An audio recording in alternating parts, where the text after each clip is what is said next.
Greetings, everyone. Welcome to uh, your typically afternoon, but exceptionally this week, your morning show. I am one of your hosts, LotusKnight. I'm joined today by basedinc. Base, how are you doing?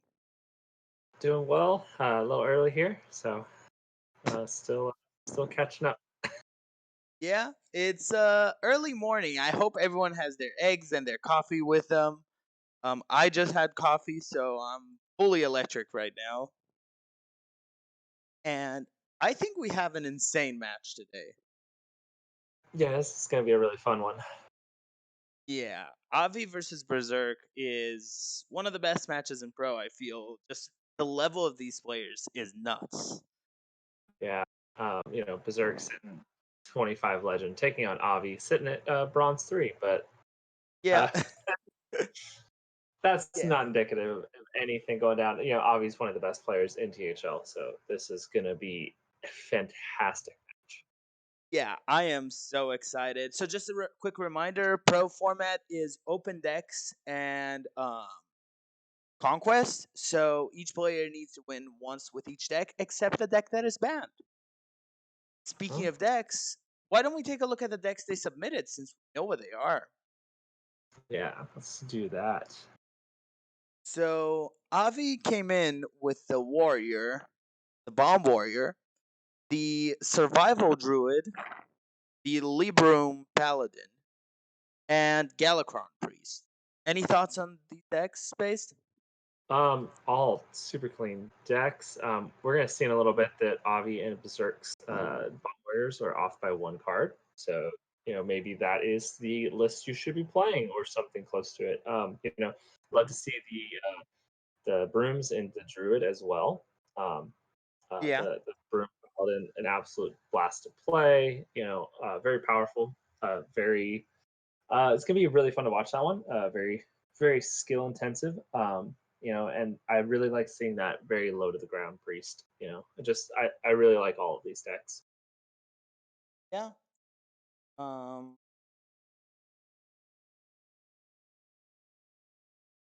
yeah. I think this is a really interesting lineup, and I was talking to Avi a lot while planning this. Spoiler alert: I'm in Avi's team, so I am fully biased today. And that being said, Berserk brought a really interesting lineup with the secret rogue that has been doing quite well in MT. The druid, his case is also survival druid, but playing Mount Seller. The bomb warrior, very similar list, and the Highlander.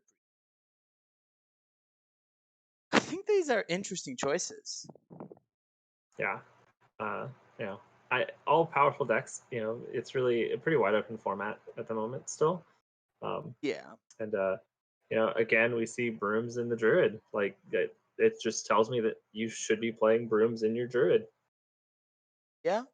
As one of the people who called Broom a good card early, I'm just going to say I told everyone that card was good. Why didn't we listen to you?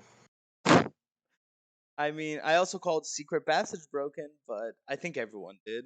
Yeah, not draw 5 for 1 mana. It seems pretty good. I okay. I was a little skeptical at first. I was like, oh, it'll be good. And then I found out you get to keep all the cards you generate, and I was like, well, Yeah. goodbye. Most busted card Like, ever. once I realized that, I already thought it was insane without knowing that part. And then Yeah, it's, oh, and you can keep it. Well, it's like, oh, that's, it'll be good. Okay, Rogue's the best. yeah. Um, this is looking like a really crazy match, though. I think we're Yeah, going. Go ahead. sorry. This is gonna be really exciting. Lots of really technical play decks for these two players to Yeah. really get at each other with. It's gonna be a really exciting match. Do we have bans yet? We That do. So Avi has banned away Berserk's Bomb Warrior. Wise choice. Berserk, known for his warrior play, and yeah. Berserk has banned away the priest from Avi. So, uh, you know, we will not be seeing a priest mirror. So I am very happy with these bans. I think these I were both am. Yeah. very smart. I think so. And Thank you, Berserk, for banning the priest. That's really nice for us. We do not want to see priests here. It just ruins the stream for everyone.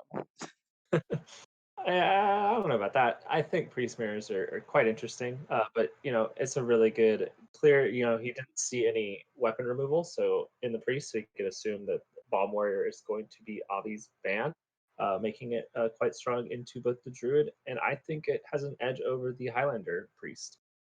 Yeah, I think so too. So Go ahead and tell the players that we're ready to. I've also been blessed with one of the cats on my lap, so if you heard some loud meowing or purring, I'm Ooh. sorry. I mean, it's better than Heart Center where Donde's cat just jumps on random. True. She did it before the match. Okay. Yeah, just as since Baze mentioned Berserk's job with Bob Warrior, I just want to remind you all that Baze and I put out a really fun article on Bomb Warrior that details really everything you need to know about the deck. Based is joining us and a few other players such as Rebob and Isocles to write the next entry, which will be on Cyclone Maze. And I think it's starting to look really fun. Yep. Yeah. Berserk and Lotus did an amazing job on that Bomb Warrior article. Thank you. I hope you read it. Let us know. Feedback is always welcome. Um, I'm hoping Cyclone is. It's a lot harder to write because it's a way harder deck to play than Bomb Warrior. So, hopefully we did a good job trying to explain some of the tricks about that deck.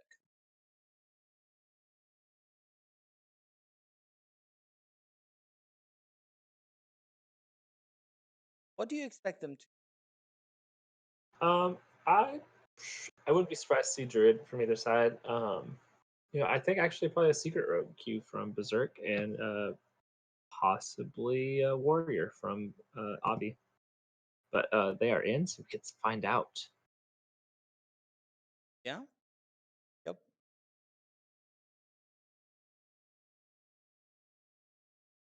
So Warrior for Avi. This is Berserk's Highlander Priest. Yeah.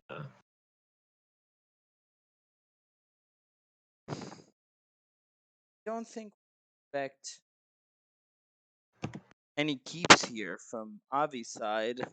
I wouldn't be surprised to see a full toss from both sides, actually. Yeah.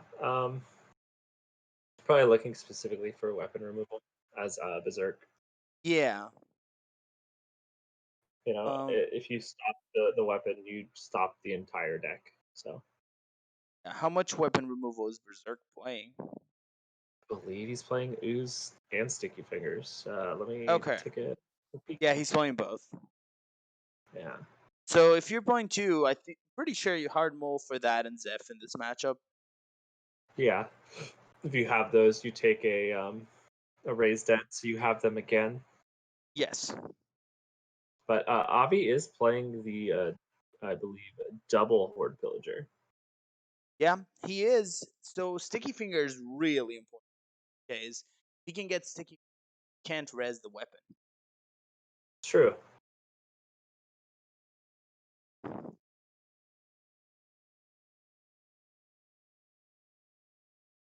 Slow start.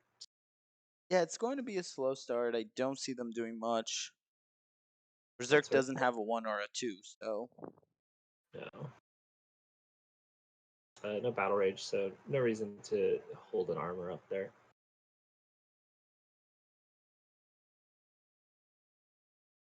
Like we said, an exciting match. Yeah. This is going to be a fairly slow start for both of these players. Yeah. Once these decks really get going and the game plans start coming online, this matchup is quite a hectic one. Yeah, yeah. We also see a really important card in Avi's hand. Kronks is really important in this matchup because the Warrior Galakron is really annoying for Priest to deal. Yes. Oh, that persistent 3 damage just stacked on top of anything makes any deck that tries to kind of outlast the Bomb Warrior in any way, like that doesn't that can handle some bombs or handle some weapon. You know, the Kronks just makes it impossible. But you Yeah. know, wrench on curve. Here we go. Okay. Yeah, so we're very likely going to see Avi try and keep the durability low, one or so at all times to avoid Kobold blowing Avi out. Yeah. And Berserk picking up the ooze just on time. I think we're likely to see it come down. I think we are, especially noting that Avi has the or Berserk has the raised dead. Just get back another ooze whenever he did it again. Yeah, that's a lot of what I'm thinking about too. Because you know, you miss out on a second minion. Because what else would you play alongside that? But maybe you can hold off. Maybe there's not a horde pillager on the other side, but Yeah, there is. we know there is. Any minion that comes down and doesn't clear the weapon would be disastrous because that allows Avi to get down the Krastenov and buff Yes. the weapon. Yeah. Which would mean you would need at that point. Does come down. Yeah, just to really keep Zephyrus alive off the top, hopefully. But Yeah. again, Horde Pillager comes to clear it away. For now, Berserk's Highlander effects are disabled.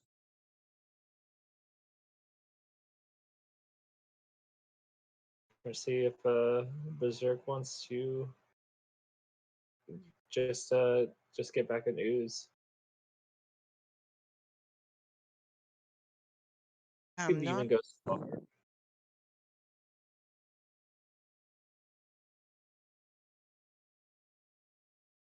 Also, I want to thank Hat for reviving Carlbot. Quite a good thing for all the streams. Yes. Welcome back, Carlbot. You were missed. Returned from the Yes. dead. Yes. So, like, what are you thinking? Because I'm not a huge fan of missing out on the second part of the ooze, but like, I really kind of just want to get this weapon offline. We saw a horde pillager come back, so there's still only two ways to get weapons left after this. Right. I think you can go ahead and just see what's in the disciple first. But if any Yeah. minion comes down and this weapon stays up, again, Krasnov is going to be brutal. Okay.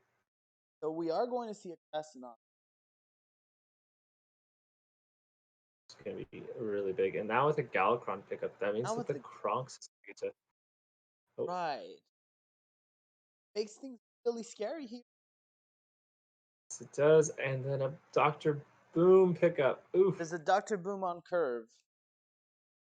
A full Dr. Boom on curve. Now, Raised Dead does get full value. Does.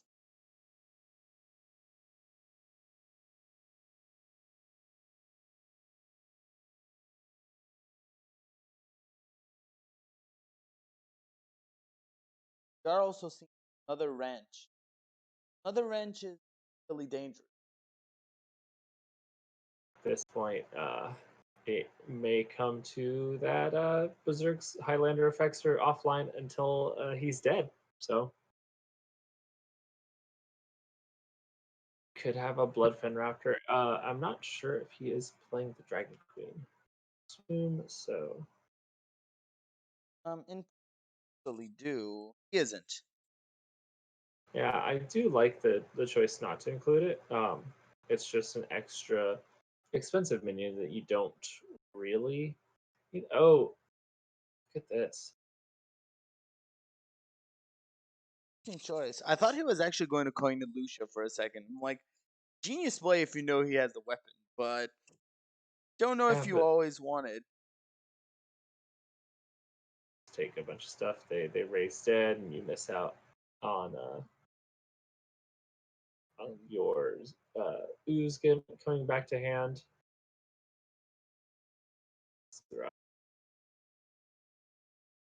Dr. Boom. Um, you can full clear if you would like. Yeah, choosing to raise dead now guarantees the ooze come back to hand. Right. We're likely to see. Remember that the armor is not actually there any longer. It is a visual bug. I had not seen that one before. Yeah, Galacon Priest gives a visual bug of permanent armor. It looks like Berserk is going to go for a full clear here. Do both players see the visual bug? Yes. Okay, I will assume Avi knows. Also, I don't think we should inform, but this is a bad thing. Hearthstone never Yeah, has. never. Never had any bugs, but yeah. Right now, the 5 armor is just going to stay. The health we can see continuing to go down. So Yeah. Galacron. Getting that Kronk. yeah, getting that Conks online, getting online just an extra 3 damage every turn. Picking up a 6/7 for 3. This is looking really dicey for Berserk. Yeah.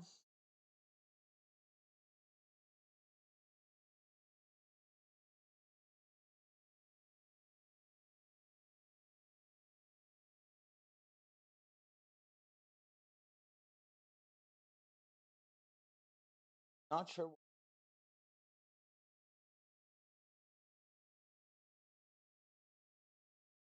I am not sure if you're just developing minions. Like you haven't drawn out any removal, so you expect them to have a decent suite of removal in their hand. Um, we see that any large minion will get cleared off by Quartermaster Shield Slam.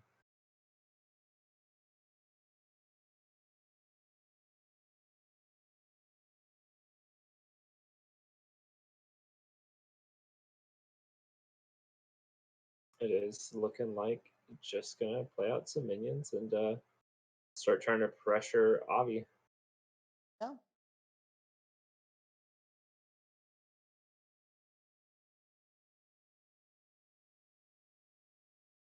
Which makes that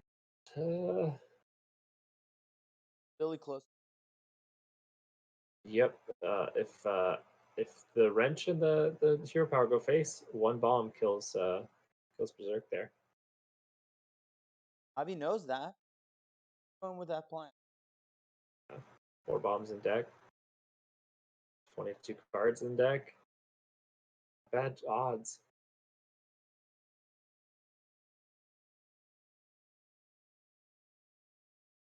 Clive, Penance is a good pickup, but he has to well. If he so although he's dead if he can't throw power Kronk.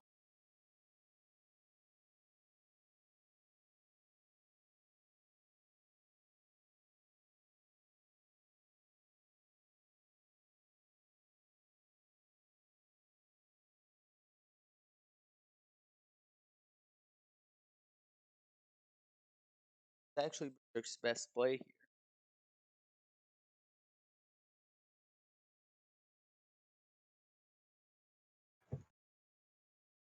Lucia, he can kill the Kronk.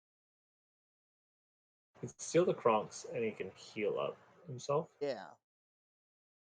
So we're probably gonna just see a penance on his own minion, but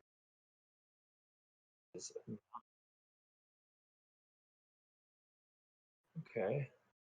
Does get rid of the weapon. He's dead though. But still dead. Yep.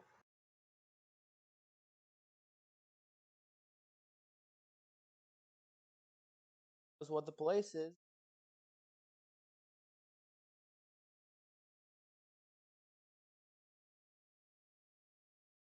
That's often how that matchup goes when the priest never gets stuff online, doesn't draw its more powerful stuff to actually pressure back the bomb warrior. Yeah. And Yeah. Avi was just free to go face with the bombs over and over. That's how it goes. pretty good matchup for the Bomb Warrior, just because they can go face so many times and they can keep bringing back their weapon and bringing back their weapon and bringing back their weapon. So strong start here.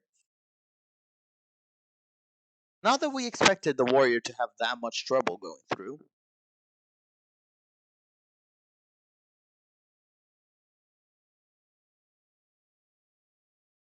So I think this matchup will come down really to Avi's Paladin, because the Druid probably has a pretty good time. What do you think? You said it's coming down to the Avi's Druid Valley. versus Pally. I Yeah, think I think that the Paladin is going to have a rough time against almost a few of these other than the Druid. It's really tricky to play it against the Priest with them being able to steal all your stuff and right. Rogue who will bounce your stuff. So making sure you get back Librams with Liadrin or or something similar or is like really important to winning those matchups. Right. So we are going to see Berserk still in the Priest, Avi's Survival Druid.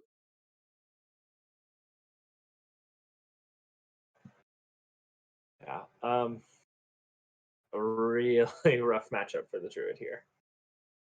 Yeah, especially because it's not the Mally list. The Mally list is way more favored just from the fact that every once in a while you OTK the Priest and you're fine. Yeah, where this one they often will Merzond and take your survival turn. Yeah, Get some minions, buff all their stuff. They have Plague of Deaths. They have Galakron to remove minions. They steal your minions. This is just it's always really hard as the Druid here. yeah.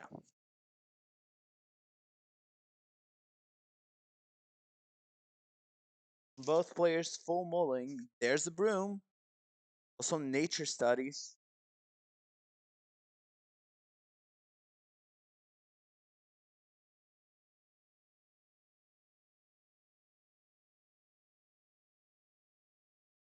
Can Avi resist his urge to meme and take Secure the deck just to play the Breath of Dream? He did. Good. I mean, I don't hate Secure the Deck. I mean, not in this point, but it's not that bad. Yeah, I like the Breath of Dreams. You have one dragon in the list, and like that's six damage for 3 later in the game. I'm not Don't against hate it. it. I don't hate it. Probably not that good though. Right.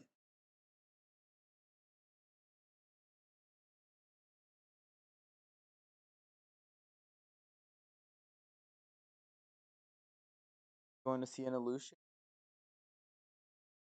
Get that Innervate Broom out. So you're gonna what are you giving them? You're giving away a wave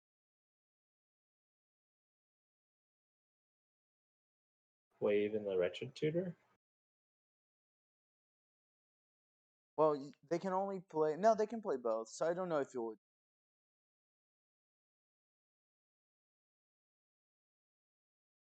Yeah, I mean you get to take their draw.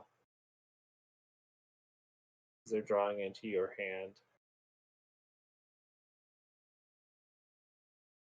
Um,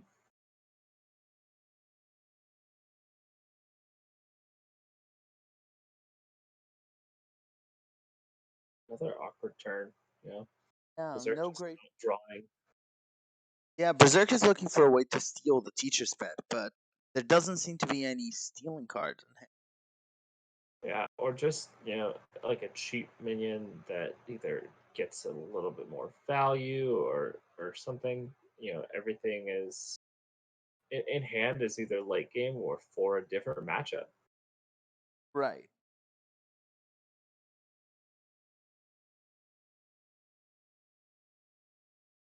Yeah, the Twilight Runners.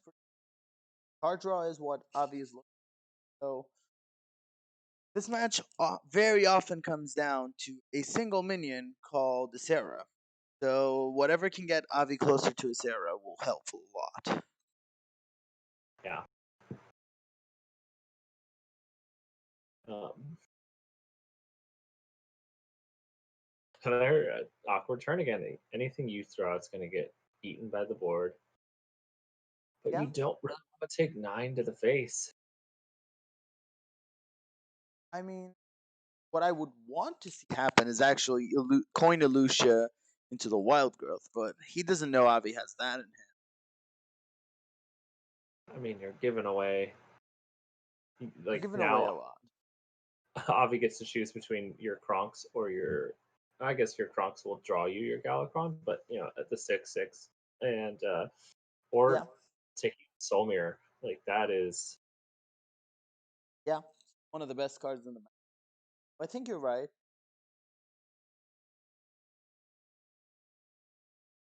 Could also just drop a 4/4 Kobold. Yeah, gets value traded, but that's 4 damage not going face, and Yeah,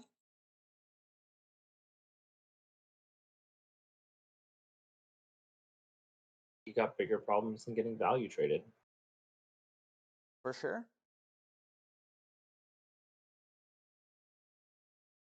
Like, oh, this is now a survival turn.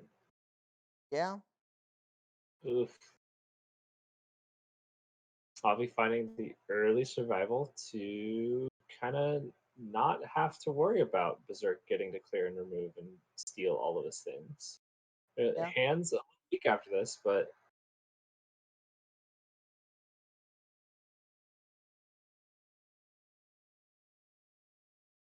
are we? I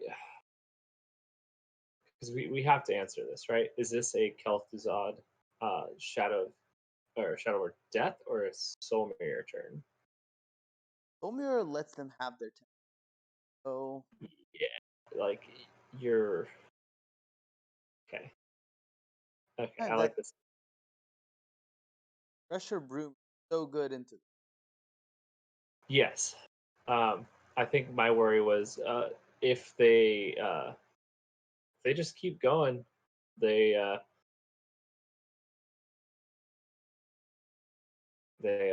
just are going to run you over with cards. And the excellent positioning of the Thresher denies Soul Right. Mirror just clearing off the board. Always got to place Thresher on the far right.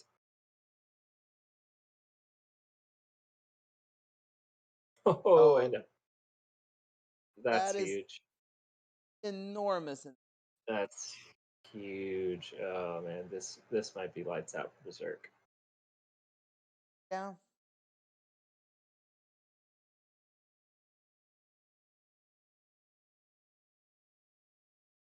wave of apathy.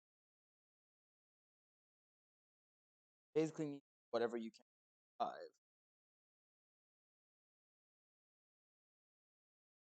Do you pair it with a Wretched Tutor? Want to kill that 3, but that is not enough. Yeah. Take a Soul Mirror for the next turn.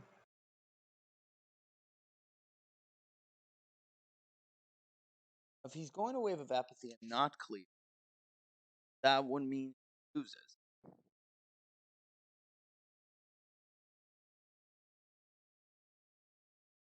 Well, I mean, we see that there's a survival on the opposite side, so there's not really much we can do at this point. I think that this might be it. Yeah, I think that. The out might have been wave Alucia, but now now they're just spending all your stuff while you spend a single turn surviving.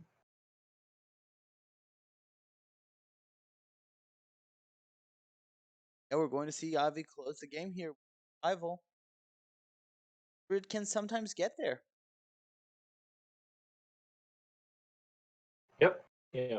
Early pressure, Yeah, and Avi taking game 2 up 2-0. Just the Paladin left to get through. Remember here with Highlander decks is Highlander decks have a thing where they have a right and a wrong end of the deck, and it's way stronger than most decks just because of how many cards you are running. You're not running two copies of each. So if you draw from the wrong end of the deck and don't draw the removals or the cards you need for a specific matchup, it's going to make that matchup so rough. Yeah. Yeah. It's the price you pay to get to play the genie.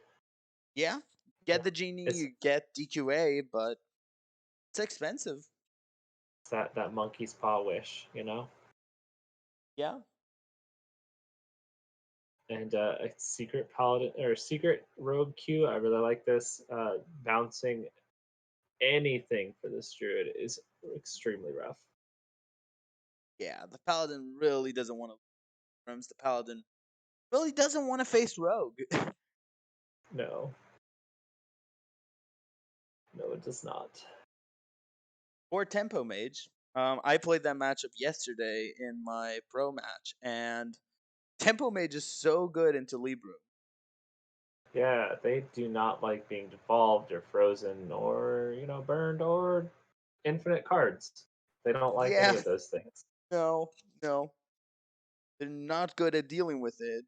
Um, they can deal with 8/8s a few times, but after a while, they're just going to be in trouble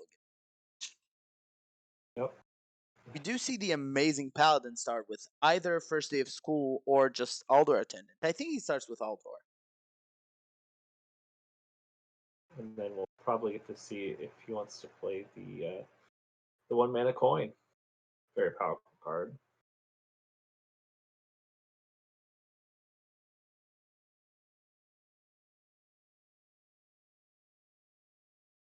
Just Still a pretty very standard start from both sides.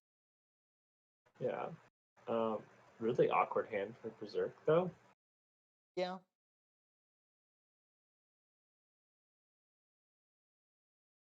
No good way to play the miscreant.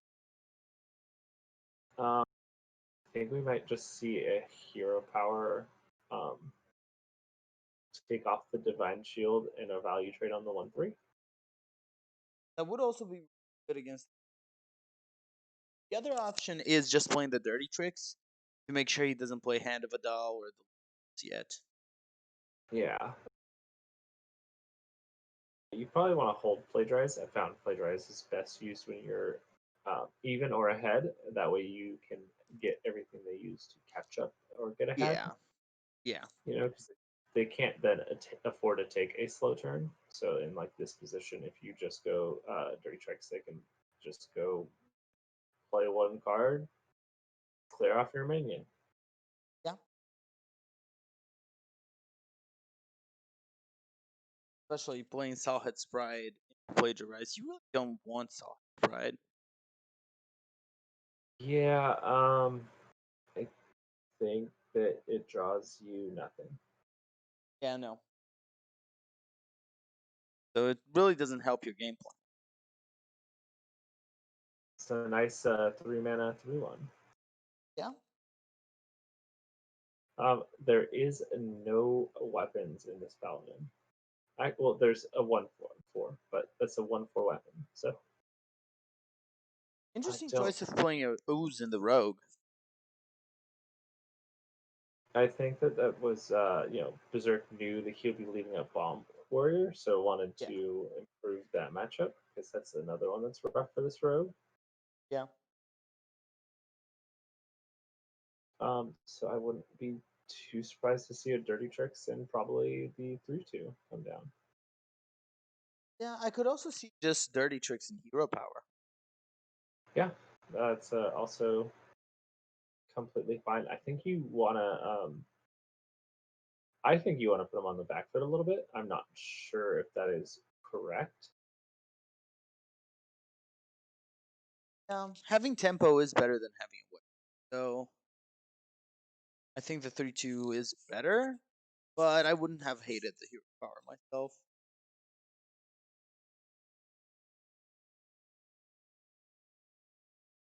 There's that 10 flinger you were excited to see. Hey there, loser.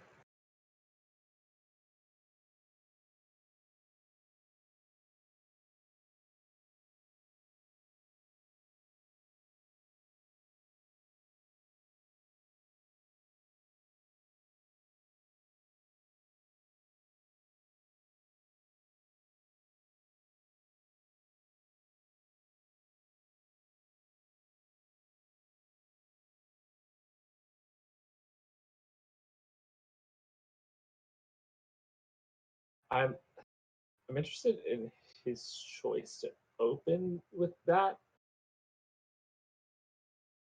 because if you give your opponent a pen flinger and then a first day of school and they're the secret rogue, Yeah, if it was plagiarized, that's a they're really happy. yeah. But this brazen zealot is going to be really annoying for Berserk to deal with. A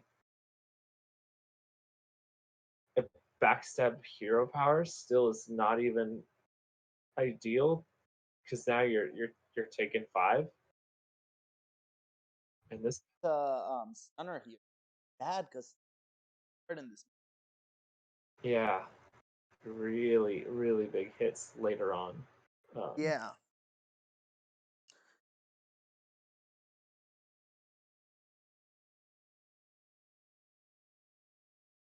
I think yeah, you're probably just gonna see a slow go with a miscreant, see what you get.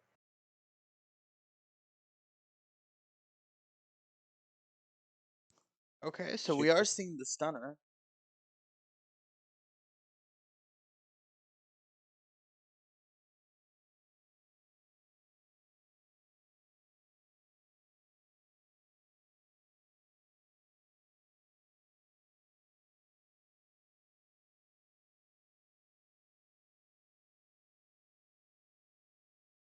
How slow can you take this turn?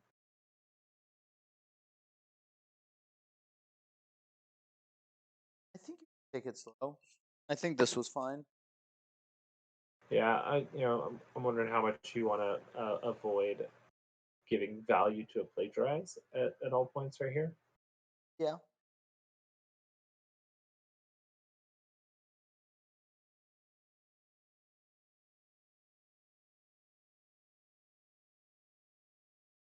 I myself would want to ambush into Miscreant here just because I want that Miscreant for the Evo Lackey for Jandis next turn or just to get stuff on board. Yeah, definitely think that is a solid move here.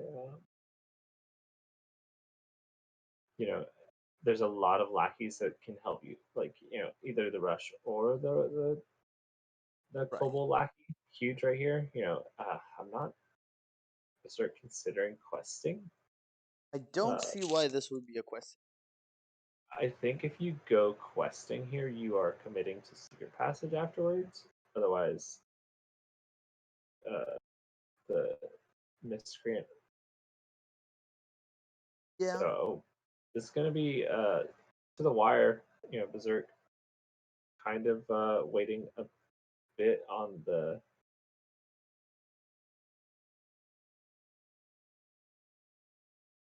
get it all off.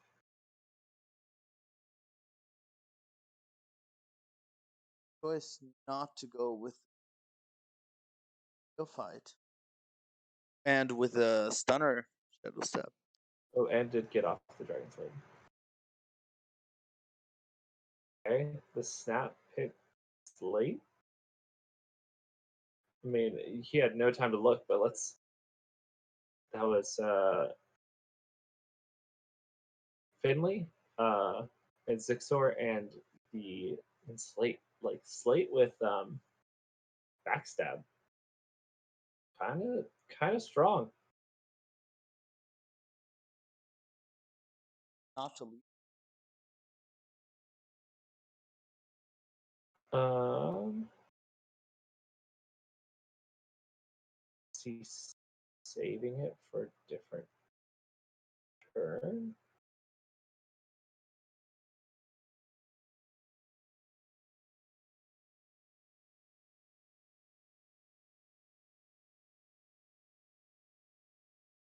I love this turn by Avi.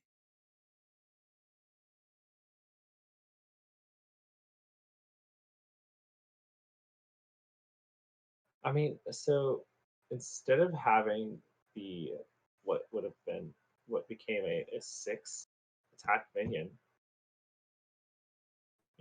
getting to connect face, prioritized playing the 4/5.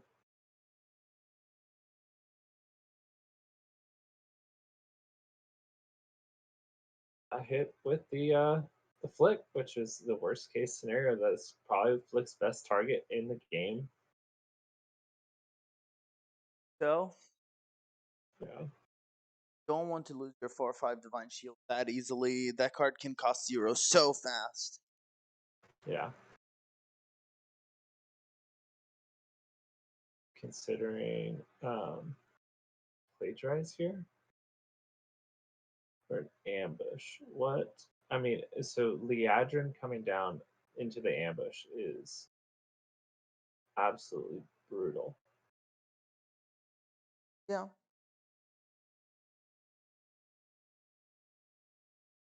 I think Avi will just test this with a flinger, though. Yeah. Uh, he's been really, really patient about it. So I would be shocked to not see it tested by the flinger.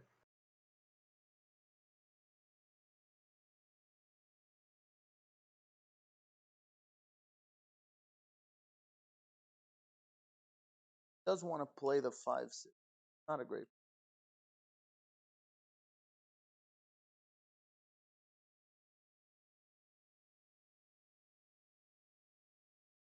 He's gonna be able to clear it off.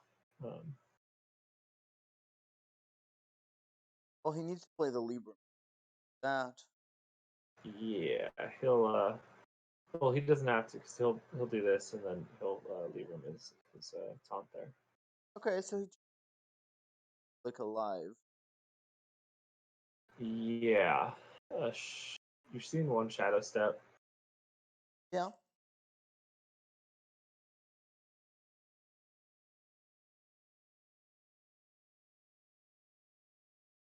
Ooh. Match is harder than I thought it would be. It usually is not this hard.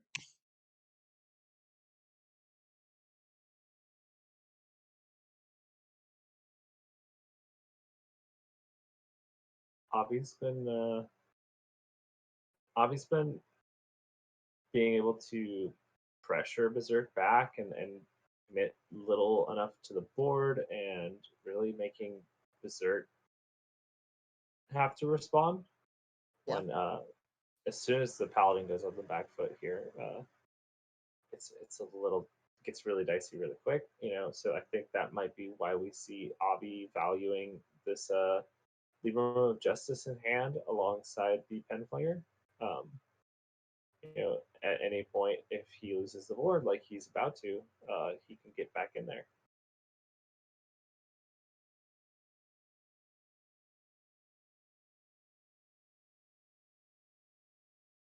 And just picking up the Prime.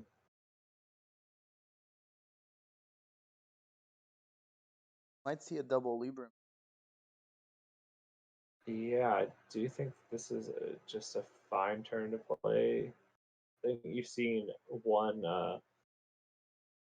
ambush, blackjack stunner. You've seen one flick gone. Like this is very likely to just stick.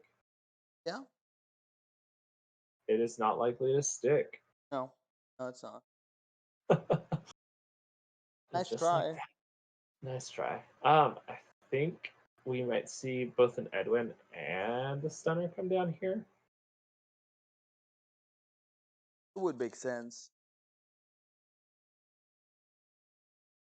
Avi doesn't have a broom, so no real easy way to pop his own bear of other than double Ben Flinger, which he never really wanted to. Oh, that is rough.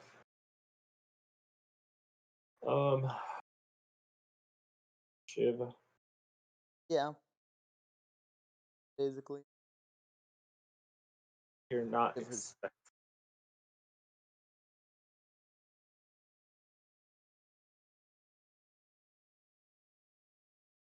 Go. So Avi knows that it is either uh, the final ambush, or I think Berserk's playing one copy of Plagiarize.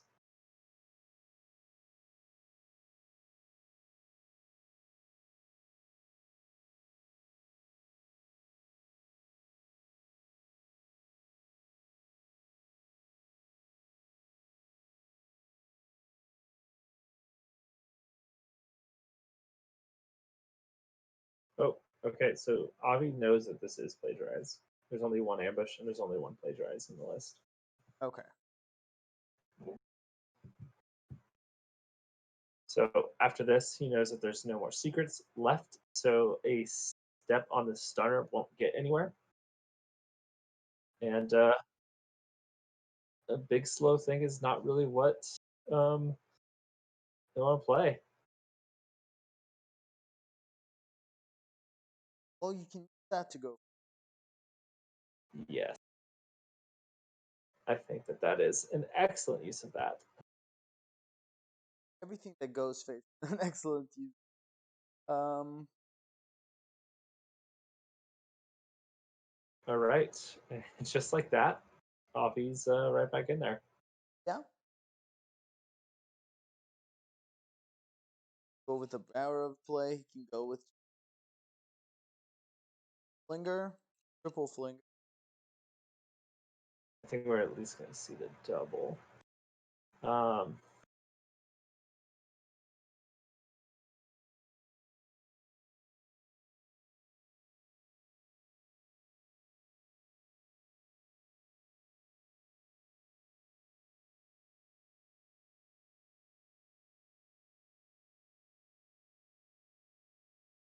Board clear. mhm. And this is the only copy of Penflinger in the deck, so we're going to see it removed, and there goes the burn plan. There's also a dead card here. Yes, for the time being, there's Yeah. ways to get more secrets, but Berserk only with 4 cards left in deck. There is 2 backstabs, a Shadow Step, a Dragon Sword, Wand Thief, some fairly low impact cards. The last like major threat in the deck is the questing. Yeah. And a miscreant. So this secret passage is kind of dead because I don't know if you can rush that far in. You have seen both Librams used, so maybe it gets there. I think we might just see um, the Wrath Golem come down. Yeah. I just want.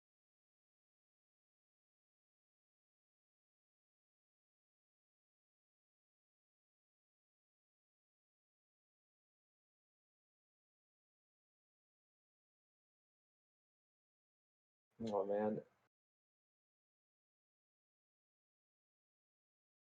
Sliadrin's huge. A bunch of cards. So many.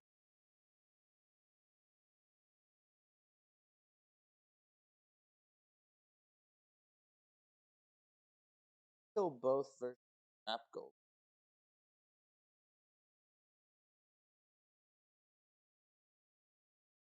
Yeah. Interestingly, Berserk does not run any eviscerates. So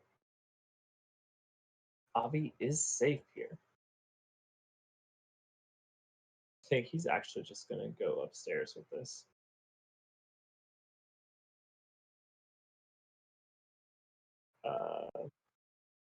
Also go double. Basically Yeah, get a ring. this is a 2-turn lethal setup. Yeah. The most interesting play for Berserk could actually be Yeah. So you go Professor Slade, uh, questing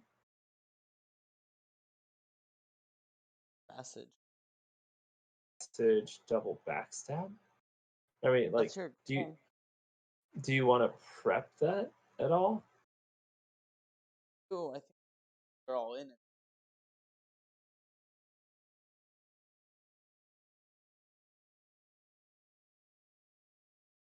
Yeah, I mean, Yeah, the backstab. you're gonna set them to 8, kind of. You know, you do know. You don't know because it's not guaranteed that there's a Libram. Interesting. Choice no. Kind of afraid of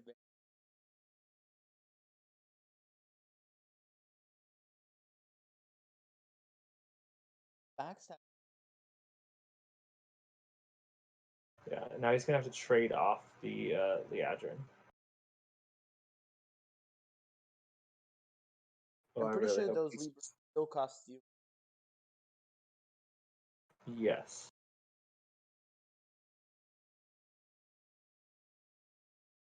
Oh, did not get off the attacks.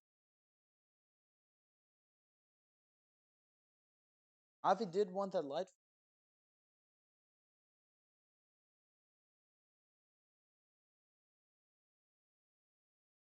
Probably gonna remove the slate.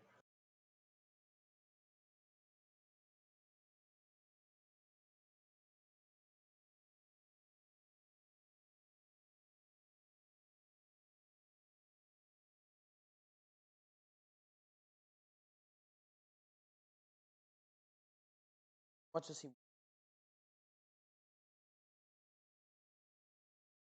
Yeah, it's not setting up a different 2-turn.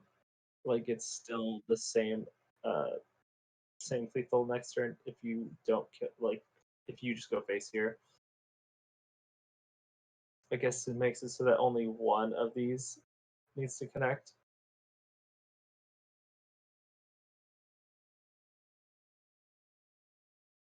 Step can get additional I think that you need it here. something.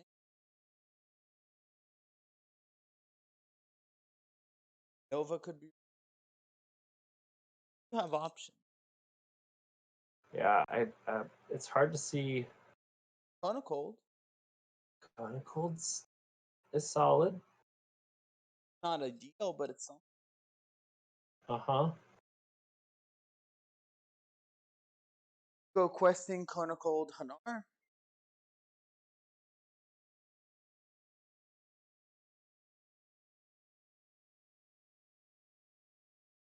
Is that better than just the Wasteland Assassin? I guess that means that you're going to be growing this. It's not worth. Is it worth clearing? Oh, it's worth cashing in some of the damage on this front part.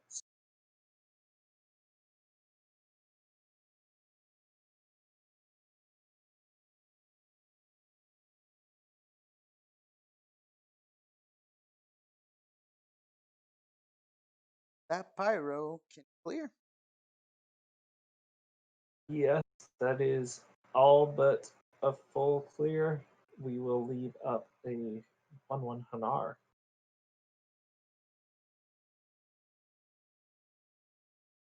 And with And that, Avi wins a super unfavorable matchup. yeah, that Oh, is a sweet. really strong showing. What a crazy match.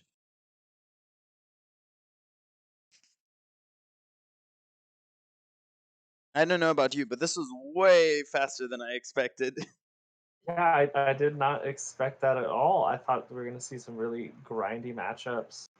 You know, just some really unfortunate draws for Berserk on those priest games. You know, never really getting anything to do in the early game, and then that slow start from the secret rogue. And I wonder if there's a point where if he had played plagiarize, he could have got some stuff to fight back on the board. Yeah, the plagiarize was kind of underused and really didn't help here. I'm And I'm adding not Avi for a sure. quick interview.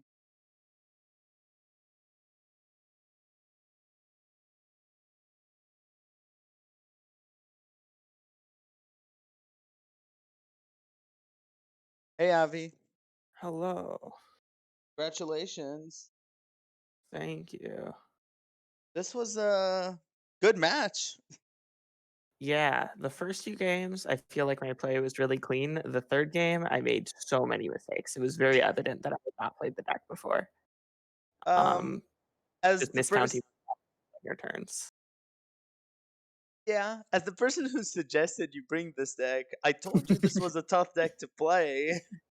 Yeah, I probably should have played it before, but I played a lot of decks that are kind of similar to it. So I was honestly, I think if I'd slowed down and thought more about the turns, I would have played a bit better. But um, it ended up working out. The game was also just pretty tough because there was a lot going on, and we had to make uh, decisions in you know shorter frames of time than we normally would have to. I think because things were changing midterm. I think some of my plays were kind of smart. I don't it was really tough to play around plagiarize that game too. Luckily, it was the last Yes. secret, so I was able to play around it. But if it had been one of the earlier ones, it would have been a lot harder. I made an attempt to play around it after on one of the dirty tricks as well, I think. But the first one, if that was a plagiarize, I could have gotten totally screwed. But I decided that it wasn't really worth playing around plagiarize that early, since I doubted he'd play it into my turn 4. Yeah, I had actually just mentioned that I wondered what would have happened if you had chosen to play the plagiarize there when you went Yeah, pinflinger first day it of would have been school. pretty brutal for me. And there was also I was really unsure about whether or not I was supposed to hold the first save school because I'd find plays with other things, and I kind of wanted to save it for a pyro or a penflinger. But if I didn't draw penflinger off my soul head spread, I was planning on probably just playing it out then. But that was pretty close. There were a lot of little things that game, and then obviously, if I just hadn't missequenced some of the turns, I could have like had a penflinger left in my hand when I added 5 Librams, and that probably would have been good. Um, but you know. Yeah, it's a very, very tricky deck to play, and I think utilizing Penflinger is absolutely the hardest part. Yeah, and then there were a few just, like, little trading things. I'm still not sure if my, like, Libram distribution on my, 8/8s was right. I kinda wanted to put 2 and 3 just because I didn't really care which one he killed that much, but I just wanted to make sure I got at least 2 Librams back to my hand while still making it tougher for him to get through my taunts. Yeah, Um, but I could have seen putting, like, 4 on one and 1 on the other so that the 7 plus 4 didn't add up to kill one of them since that was his, like, cleanest kill on board. Right. But I honestly don't know if I would rather him kill the bigger one or the smaller one, so I decided to just split it evenly-ish.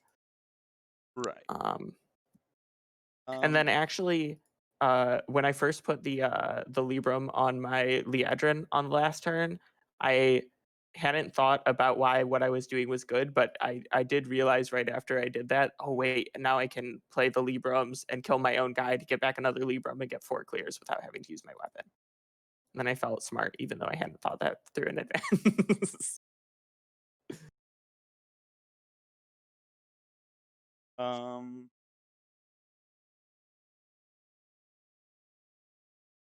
I think this was such an interesting match for me because I thought it was all going to be about the Paladin. The impression I had was his lineup was pretty good against Paladin all around. So the fact that you were able to get the Paladin out so cleanly really helps. Yeah, I think the Paladin actually is pretty solid into his lineup, to be honest. I think his only deck that's good against it is the Rogue. I think it does pretty decently into the it does well into the Druid, at least. I'm not 100% sure about the Priest. I'm not sure if the data is super accurate on that, but theoretically, it's supposed to be favored into the Priest as well. Um, Right. So there's a little surprise here. We just found out we have another match after this, which we're not going to have. But since someone asked, Tweeg asked, to play on stream versus BuckNasty, and so we are going to be having them on stream. I'll real time ask Avi if he wants to stay and join us to cast this next match. um, I may be in. I heard that Buck Nasty went pretty hard on trying to counter the Tweeg aggro strat this week, so did. it'll be interesting to see how that works out. Okay. Uh, I will announce in the THL Discord right now because this was completely impromptu. Um,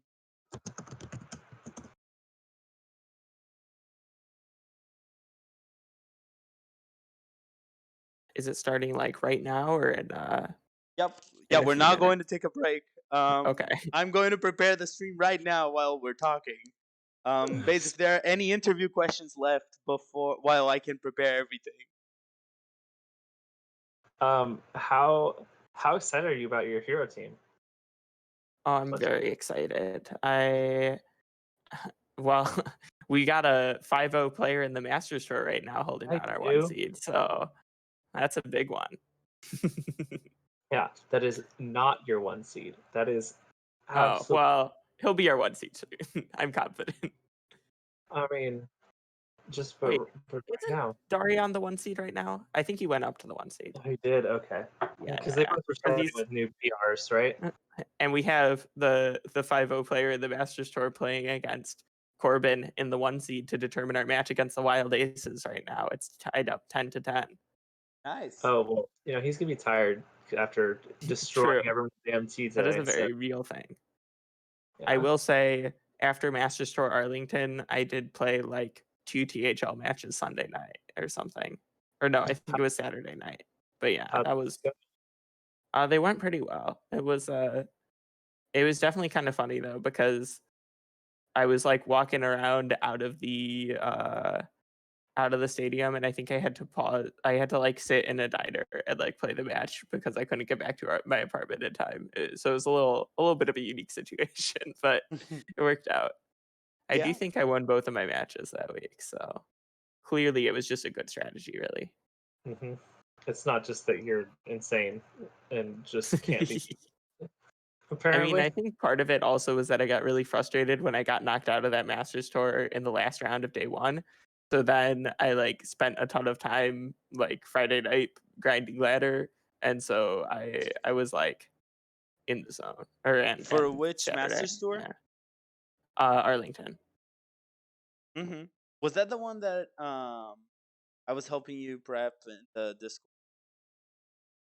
I think you helped me with a couple of them, but probably you were almost certainly in that Discord server. I'm sure it was in the server. Yeah. I think But that was the one where I just copied no hands lineup that last is second fair. because there were a few decks that I was toying around with, and I didn't have quite as much time to prep because it was during the school year. And I just ended up saying, well, I guess I'll take something. I don't think I ended up taking exactly no hands lineup, but I took something similar. And yeah, Yeah. I just I want to let. remember Oh, go ahead. distinctly that my inexperience in the Druid versus Holy Wrath Paladin matchup cost me because I think I played both Ferocious Howls before they played their first Holy Wrath, and I lost off that. And I felt pretty bad about that one. So, it's always the games that go the worst that stick in your head. Absolutely. Yeah. Oh yeah. It's how you learn, though. True. I just should have done that before the Masters. That's fair. Ideally, Yeah. I mean. Yeah. But I don't know. I've been enjoying the current Masters Tour qualifier meta, so I'm excited to play some more of those. I think I've gotten 2 top 16s recently, which is somewhat frustrating, but I do feel like I'm pretty confident in most of this meta. Like I don't know all of the decks, but I think that like a lot of the decks are really fun to play for me, and I've been enjoying playing specifically tournaments in this format. Yeah, I definitely am in the same boat as you. I So need to play more open cups. it's the bronze 3 and open cup strategy. So they go, okay, well, free round, and then you wreck them. Exactly. Love it. Or it's just I don't have time to ladder. I'm gonna just Yeah. love it. Maybe a bit of that too. Yeah. I don't know. I definitely have more free time than I was expecting to have this semester, but I think part of that might just be like beginning of the semester, not a lot's getting assigned, but I'm starting to get more frequent assignments. So I'm not gonna lie too, during the week I've been playing a lot more League of Legends on Hearthstone. I've seen you in League of. I was trying to talk to you to talk decks, and I noticed that you were in League a lot and not in Hearthstone that Yeah. much. I will also say for some reason my computer sometimes when I like quit League, it leaves League open in the background, and then Discord thinks I'm still on League. So like right now it says I'm Oh. playing League of Legends, and it is not Yeah. open on my computer. It's just running in the background probably, and I'd have to task manager to quit it. So that doesn't That's too help with much work. the amount of time that it says I'm in League. No, it doesn't. Before we go into this other game, I want to say Bad to the Bone has already won the week against F2L. Yeah, I it's did not. exciting. We got the Atomos lineup took 2 quick wins, and then I got there with my lineup. Yeah. No shame. Completely stole Adam's lineup. But that is fair. Said it I was mean, fine. he's a pretty good player, so Yeah. can't blame you. I will say the suggestion of picking up Atomos as our 5th player probably pretty good. Yeah, I think that was a good idea. Yeah. Although to be fair, it was probably either him or like Darian, 5-0 Masters Tour player. So I think it would have worked out pretty well either way. Yeah, I think we're fine. Okay. I feel so bad for you. I'm almost all set. Sorry, everyone. Not planned. We decided to take a match on the spot because it's really good. Very everything. We'll go over there. Talking about. Maybe we can go over a bit of Tweeg Pull up the and decks now. BuckNast. Yeah, I'll also send. Ooh, okay. So Tweeg is a veteran of the THL scene. I believe he was on my legacy team in the very first season that I played, which was 4 years ago, almost, maybe 3, something like that. It was a while ago. Yeah, I think it was like season 8 of Hero or something. So maybe before that even. I don't know. But anyways, he's been around for a while. I believe it may have been Ragnaros League back then. And Tweeg kind of stopped playing Hearthstone for a while, and then he came back and just started grinding High Legend with aggro decks, and he has been consistently there for a long time. He was known for only playing Zoo. He played in the Specialist THL Pro Series and brought Zoo every week that he subbed in, I believe. He wasn't a full-time player on a team as far as I can remember. And during the Conquest Pro Series, he also brought full aggro pretty much every week. And I believe many people tried to counter him, and he still ended up with a positive positive match record, I believe. But regardless, he's pretty good at those aggro decks, and he's kind of diversified a bit from just playing Zoo and High Legend. He was playing Dragon Hunter for a while. He enjoys playing some Rogue seen from him time. with Dragon Hunter around. I think there's a couple like types of aggro decks that Tweeg doesn't like to play as much, but I don't remember exactly what they are. I want to say that he doesn't like card generation as much, but honestly, I'm not 100% sure in that. But yeah, he's a fun guy to have around. And if you didn't know, Tweeg likes to speak in character all the time, as though he is a cartoon villain, which makes him very fun to talk to about Hearthstone things. Definitely. You won't. Oh, go ahead, Baze. All aggro all the time over on Tweeg's lineup. This is gonna be a fun one. Yeah, let's take a look at the lineups. Here we have BuckNasty and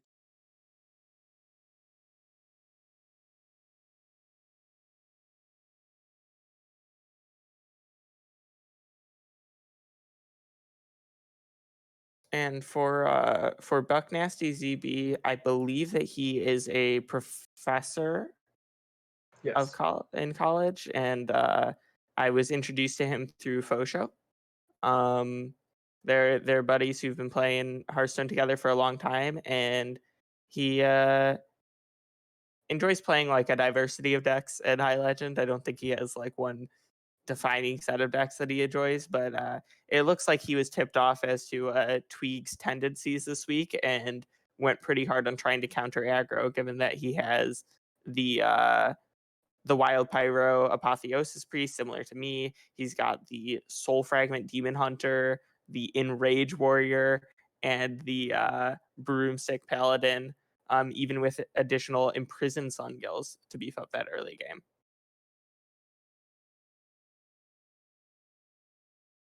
I'm pretty active in For the Boys Discord still, so I watched them practice, and yes, he was definitely told Tweeg's going to play aggro. Just counter that.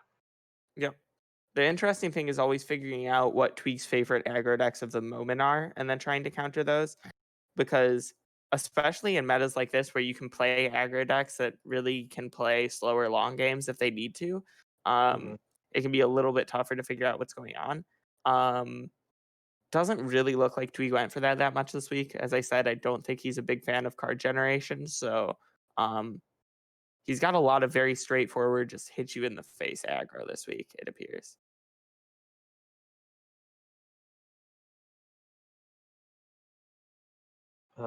Yeah, I know Buck is still pretty new to THL, but I've done replay reviews with him, and he's already 2-0 on the season, and just an absolute insane player. So it's gonna be really fun to watch. Very, very smart play from him, even when he's busy teaching classes all the time. Yeah, it's interesting to. I wonder if we get him on for a winner's interview, maybe we can ask him about how teaching online has been, because it's seems like it's a different experience for everyone right now. Oh yeah. But who knows? Maybe it's giving him more time to play Hearthstone. If there's any plus. I mean, if he can play during class. Oh, I mean, I don't know. I'm just interested if it takes. It probably takes more prep time though, honestly. So maybe it gives him less time to play Hearthstone. It'd be a shame. It's a shame. We do have the bans, so we're not going to see BuckNasty's Enrage Warrior, which I don't think is a surprise. And Tweeg is not going to be playing his Rogue. So we are going to see the famous Tweeg Zoo here. Tweeg Zoo after the nerf. This is the deck you should be playing. This is the Zoo Master. Yeah, and I actually have seen a number of Zoo decks in the Masters Tour, so it may be a little bit more. I think that the Dark Glare nerf hit the Standard Zoo a lot less than it hit the Wild Zoo. For sure. Because the Standard Zoo is much less concerned with using Dark Glare to play out their whole hand in one turn, and more just using Dark Glare to get a little bit of a boost of mana so that they can just play a few more things in the turn. And honestly, the new Dark Glare works pretty well for that purpose as well. Especially if you're just holding like a Raised Dead and a Flame Imp and stuff like that. One tendency that I've seen with some of the newer Zoo decks is some people kind of took the change to try and add a few more 1-drops, because the new Dark Glare tends to leave you with 1 extra mana at the end of your turns a lot of the time. And so having like an extra little 1-drop that might not even damage your hero just to drop at the end of that can be kind of nice. But it looks like Tweeg has not really put in much more. He's just got the Spirit Jailers and the Voidwalkers that are kind of typical. So it'll be interesting to see what his Dark Glare turns actually end up looking like. Yeah. Zoo has been performing pretty well at the Masters Tour, actually. Even after the nerf. Yeah. I honestly starting to. Oh yeah. They are. Let's go. It definitely, like, I think it might be a bit much to say that it could be a buff to the deck, but it definitely doesn't feel much worse. Yeah, it moves to 2 mana, where that's a kind of typical hole in the curve for Zoo. Mm-hmm. Yeah, but yeah, I was gonna give a shout out to WickedGoods offcurve.com, I think, where you can see all the stats for it. Yeah, it's a very good website for looking at Masters Tour stats specifically, Wait, I just as got well as Masters Tour 93 qualifier. friend requests. Oh, your Yeah, game's gonna crash. I've had don't that worry. bug before. It might just keep going. If Yeah, as stream soon as you crashes, accept it, you it'll all crash. know what it is. Oh, it just crashes your game. The client will Oh, crash. I had it just not crash. It just kept going. It stopped at like 1,900 something friend like Okay. requests, and then I just had to scroll through all of them in order to challenge my opponent, and it worked fine. What? Yes. I accepted it, and then it killed my game. Ah, That's every time that's happened to me. It like maxes out my friends list by like double, and then kills my game. It hasn't killed my game. We Okay. are live on stream. You have BuckNasty with the Soul Demon Hunter versus what everyone wants to see, the Tweeg. Oh man, my game is dead. Oh, nope. I can spec. Let's see how this.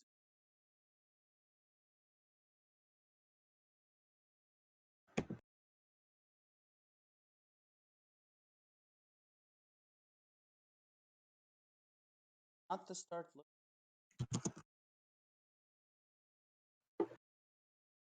interesting. Yeah. Chose not to go for the expired merchant on that disease vulture there.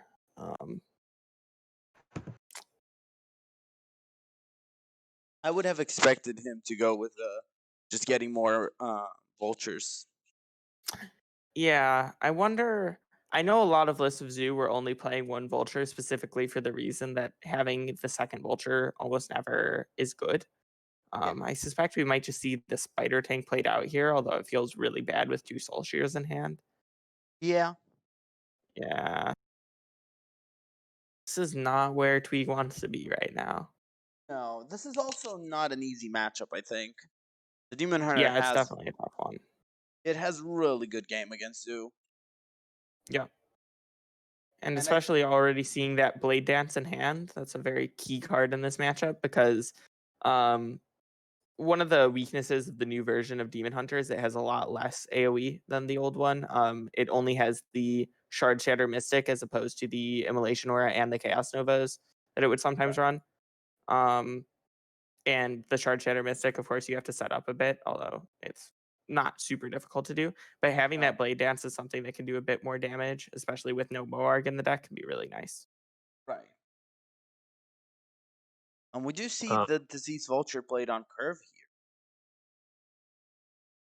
here. Yeah, and it doesn't look like Buck has a clean answer to this. So it could go uncontested and really cause some problems here. I don't see Although, any answer. He yeah, can answer it next turn. But it's also very interesting that he chose to go for the Vulture right after drawing the hand of Gul'dan. Yeah. Fire Merchant, Hand of Gul'dan is probably the strongest 2-card combo in Warlock, and maybe in any class, honestly, because it's just 2 mana for a 2/1 that draws 3 and adds 2 Hands of Gul'dan to your hand. Yeah. And we can see he's got both of the expired merchants here, so the first one will not be the last we see of that. Right. Okay. So we're going to see the expired merchant come out first, leaving 3 mana for a potential tap and Flame Imp, or perhaps something better if he draws something else. Oh boy. Yeah. We're going off. Yeah. Yeah. Don't need Dark Glare if you just start summoning a bunch of stuff out of nowhere. Yeah. I'm interested to see. Okay, we're going to see the Soul Shear come out maybe instead of the tap. Everything's still going to get cleared off by Shard Shatter. Interesting. Yeah. It looks like he's going wide to maybe try and play around the Blade Dance, but yeah, the Shard Shatter is going to shut that down quickly. Right. yeah. There's also an interesting point here of just going like this to empty your hand so you can play Expired Merchant next turn again. It's a good point. Yeah. The Soul Shear would have not quite emptied as many cards out of his hand, so that could be a consideration as well. Yeah. And you still cleared off Yeah. the minion anyways because Yep. they had a double-sided clear. But this does leave Tweeg with exactly 8 cards in hand, meaning that he could theoretically start off the turn with an Expired Merchant if he wanted to. Yeah. Although it looks like he's going to decline to do so. It'll be interesting to see if Tweeg goes for a bit of a YOLO Soulfire into the Hand of Gul'dan early next turn before playing the Expired Merchant to beef up his odds at that. Although he could also just Merchant and Broom aboard, and then Soulfire after trading stuff in to give him potentially even better odds, depending on how cheap the cards he draws are. Yeah. Do you think there's ever a consideration where he's looking to copy a Canrithid, the Prime?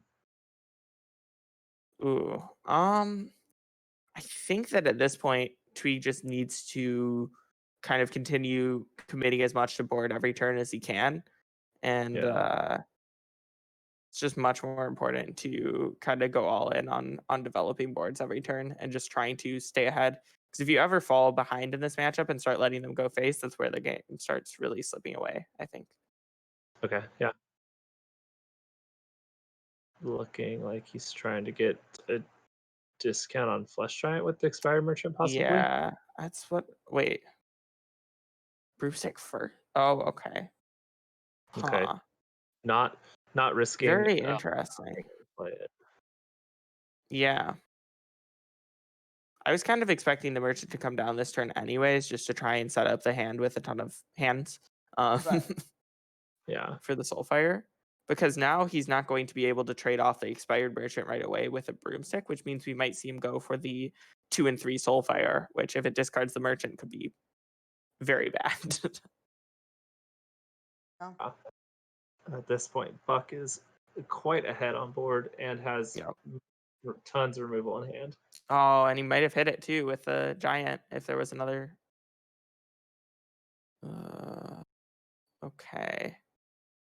Yeah, and Tweeg getting is probably not going to go for the Soulfire for a hand this turn, given that he just drew the Nightshade Matron. That's a guarantee. But we'll see, I suppose. There's so many options. See what you get off Raised Dead. Okay. Well, looks like we just get the broom back. Yeah. So Flesh Giant is 2 mana. wouldn't we want to put this into the 6/4? Yeah, I thought. I'm kind of wondering if he's planning on playing the broomstick, trading in the merchant, and then immediately playing the merchant again. Although, and then he has a decent chance of hitting enough for his Flesh Giant. Oh, we're going to see the Soulfire just come out here. He's going to hold on to this broomstick for future value. Voidwalker, a good card in this matchup for sure, but definitely not the worst thing to discard here. And this is a Buck can really clear. strong Marrow Slicer. Twin Slice. Yeah, that Twin Slice off the top just made this very messy turn for BuckNasty a whole lot cleaner. But oh wait, why did I think that the expired merchant would add another expired merchant to the hand too? No, Don't it's mind kind me. of For some reason, I thought it would add hands and everything you wanted, apparently. buff Hand of Gul'dan. That card is too weak Yeah, right now. just way too weak. Absolutely too weak. You spend 6 mana, you draw 3. Like, there's so much better draw. So And Tweeg, having discarded that Voidwalker, it means that he doesn't have a good way to stop this hit from coming face this turn. It'll be interesting to see if he plays out the Flame Imp, as it puts him in very real danger of just getting lethal this turn. When he just goes for the Soulfire. Very interesting. is there any way for him to deal the extra 1 damage? Yeah, I feel like he was to get the other Soulfire. Wait, no, he's already played both. That looks like it's gonna clean up this board pretty cleanly for Buck here. Yeah. The Soul Shear, Double Twin Slice, Shard Shatter, Eye Beam, and Hero Power. He can just do everything he wants to this turn except the Warblades. And it'll take everything out as well. Well, he can't power. He can once he plays both Twin Slices, because on the Eye Beam will go down to But one of mana. them will cost 1. Oh yeah, no, that's. Do we need right. to? Yeah. Oh great. Yep. We could just Eye Beam and take out the minion, and then next turn go face with Aldraki and the Twin Slices. That's true. I think at this point, if you get to go face with the Eldrazi next turn, you might just have lethal. I think you just have lethal. And the Yeah. goal this turn is to maximize the damage, right? Because 8, 9, 10, 11, 12. The only way to guarantee lethal is if you play both Twin Slices and Hero Power this turn. And you know that he's played both Void Walkers. So I think I would like to see that here. Oh my goodness. Wait. Well, I guess the 5 damage isn't ever going to kill you here. Ah. I mean, And it you still can't sets up lethal. afford to deal any damage to yourself. That's Tweeg. No. Yeah. Hand of You also Gul'dan is can't going afford to to. Yeah, you could just hard cast hand, but I'm not really sure what you're looking for at this point. Okay, you need a. I guess you're looking for soul fragments, huh? There's still one more in the deck if he wants to go for it, but I can't see him ever really taking that line this turn at this point. go for a taunt out of. Yeah. Yeah, that seems like the only real out here is just flame imp into a taunt. I think But that I kind of wonder. Yeah, okay, he is gonna go for the flame imp. It looks like. Decides he's just dead if he doesn't hit a taunt here, which is an accurate assessment as we can see. Well, that's a Great big one, sapphire. but No, it doesn't not work. the right type of big. No. It's actually kind of interesting. Maybe Buck deciding to go for this line also kind of clouds Tweeg's vision as to what Buck could have in hand, which makes it harder to play around. yeah, and also keeping the I-beam if There's the taunt. Tweeg rolls a low enough taunt, like he can get through True. it. Yeah. Yeah. If an Iron Fur Grizzly came out there, it was not saving Tweeg. A Silverback Patriarch was. True. Yep, the best And this card. is why Silverback Patriarch is one of the best cards in Hearthstone. Nerf Patriarch. That card should just Nerf. have 3 health. I also Nerf the find it Patriarch. funny that because of Mount Seller and Teacher's Pet, whenever I think of things that can come out of Ultra, I only think of the bees. Yeah. Yeah. It's way easier. Yeah. Whenever I see Mukla come out of the Vulture, I go, wait, hold on. Unfair. That's not what this card does, is it? It happens too much. I mean, And I do feel like it would be Vulture feels like a card that could like almost be part of that little theme thing. I mean, Teacher's Pet also drops 3 mana beasts, so now it's just Yeah. really ingrained in my head. Yeah, exactly. And honestly, if Disease Vulture dropped Solhead's Pride more often, there'd be some really funny things that could happen at Zoo with that. Yes. It's always funny when you're playing against a druid and they get 2 draws out of Sawhead Sprite and there are now 2 brooms in your hand. Yep. That's a good one. I don't know if funny is the right word. It has to here. happen before they play their 2 Survival of the Fittest. Yeah. It's also, I mean, it gives you a lot of information about their list as well, which is kind of interesting. Right. So we But yeah, see maybe not. Do now facing BuckNasty's Priest. Ooh, interesting. And BuckNasty chooses to throw it all away. I think the only maybe keepable card in that hand was Veilweaver, and I kind of agree that it's probably just not going to get any value. So BuckNasty deciding to go for some better early game plays, especially in this non-Highlander version, I think that makes a lot of sense. Yeah. I do think a lot of it was wanting specifically Pyro alongside early game plays. Yep. And he finds that Pyro Apotheosis combo for the mid game too, if he can hold it. It'll provide a lot of healing. There's But also facing down a Dark Glare on turn 2, always intimidating. point apotheosis here at a very easy Dark Lair. Yeah, but that uses up a lot of your resources for this Wild Pyro. It does. I kind of would like to see a Scarlet Subjugator on the 2/3 and then just hit it. It looks like that's what he is thinking about as well. Oh, are we going to see the 1/1 come down with no Battle Cry? Yep. I like it. Ooh. Interesting. 1 mana tap. Yeah, Buck really showing a lot of respect for this Dark Glare.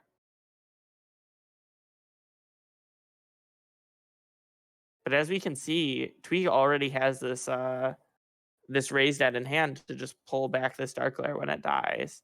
Although he doesn't have any self damage, so it's not exactly the most powerful plan. Apotheosis is really annoying. Yeah, I think if we've seen Buck hold the Apotheosis last turn and the Dark Glare did very little, I mean, I guess he's going to kill the Dark Glare either way, probably. But all of Buck's plays here are a little bit awkward. He doesn't really want to use any of these resources yet. We could see him just heal face and double trade into the Dark Glare. Yeah, I could see that.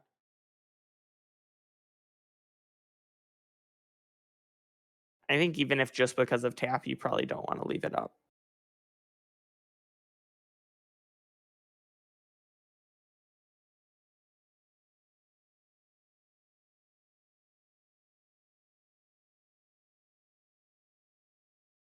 Oh my goodness.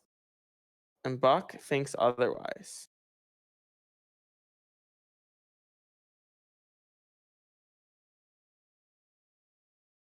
Well, this brittle bone is active, although not the most powerful brittle bone.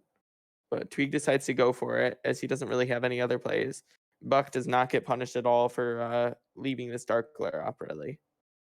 Right. Or at least minimally punished.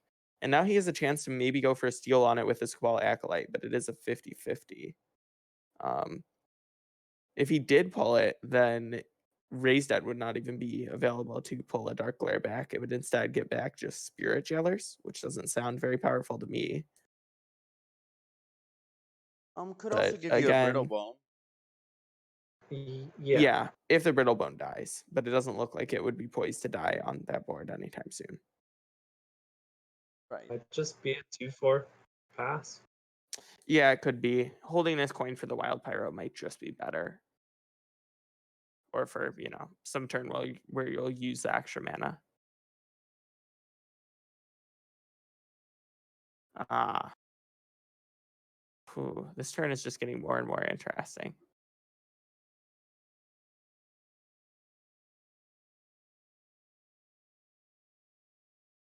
Okay, Tweeg is just going to discard a Matron to a Matron. Now that he has the Expired Merchant, he's confident that he will have a Hand of Gul'dan activator if he ever draws it.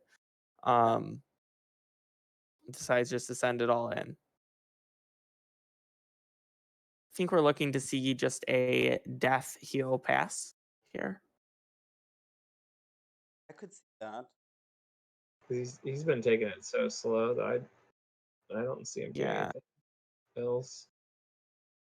Like the Pyro is still not quite good enough. It's like 1 mana off of being a full clear. And honestly, even if it was a full clear, it wouldn't be that much better than it is here. Because the Shadow Word Death just kind of gets wasted either way. I think generally in this matchup, it's really nice to have Shadow Word Death for like a Flesh Giant. But Buck doesn't really have the luxury of holding it here. He just needs to do something, and all of his other plays are pretty weak. Well, and Tweeg has built his own full Dark Glare now. Right.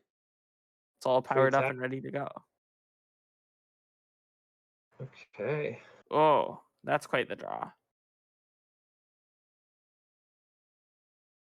And this means that he could even go for a Raised Dead this turn just to make sure he picks up that Matron, so that he'll have an activator for when the Merchant comes back. But if he does that, he's also kind of wasting the mana from the Raised Dead, so he decides not to go for it. Buck not finding the spell that he needed to get this Wild Pyro rolling for 3 damage AoE. Suspect that means maybe it's still just better to play the Pyro.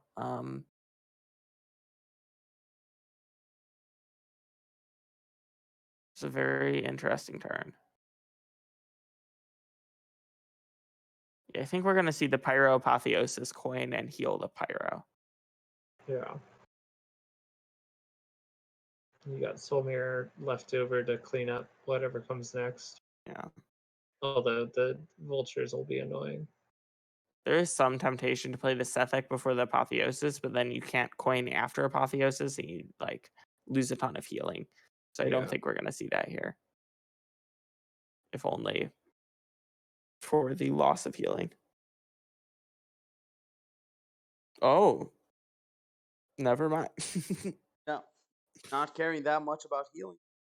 Yep, not too concerned about losing out on 7 health. I guess 6 health because the Sethek also adds another minion to board that he wouldn't have had otherwise.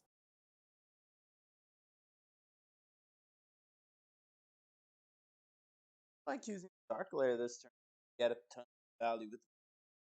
Yeah, and it looks like Tweeg agrees with you. Yeah. I'd be interested to see the Raised Dead come down first in case that pulls the other Dark Lair. But maybe he's just thinking that he's going to make a full board here anyways. Oh, okay, he'll just Raise Dead before hero powering. Tweeg has Indecision.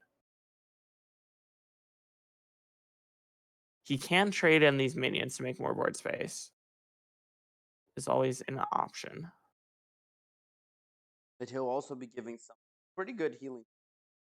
True. And BuckNasty probably going to be going almost all the way up to full this turn. Maybe only missing out on 3 health at the end of it. So in that way, his decision may have paid off. I wonder if that was what he was thinking about when he made the choice to play the Sethek. Ooh, really good. Well, and Soul Tweeg Fire. rips it and just hits. Because missing would be silly there. Also, And he turns a zoo. Oh, sorry, go ahead. There's a chance that we Chop Shop Copter at some point. Card. I've never seen that card work. Yeah, it'd be a first, I think. It would be a first for almost World's everyone. first Chop Top Copter card. Actually, I want to say that I've gotten a card off Chop Top Copter in Cyclone Mage before, but I don't remember how it happened. But I It feel might- like I conned like a 3-drop into a Chop Top and another mech or something like that. It reminds me a lot of getting a combo card out of the World Kickmaster that I don't think anyone has, but you can try. I definitely have done that one before just because of Faceless Lackey. Yes. But it wasn't very good. So No. Even then, it's bad. you know. But yeah, we're seeing the power of the zoo just able to completely reload on board. And honestly, I think the 2-mana Dark Lair probably better than the 3-mana Dark Lair would have been this game. Just being able to play that Dark Lair on turn gave Tweeg so much more tempo than he would have had otherwise. Yeah. It was really good here. Mm-hmm.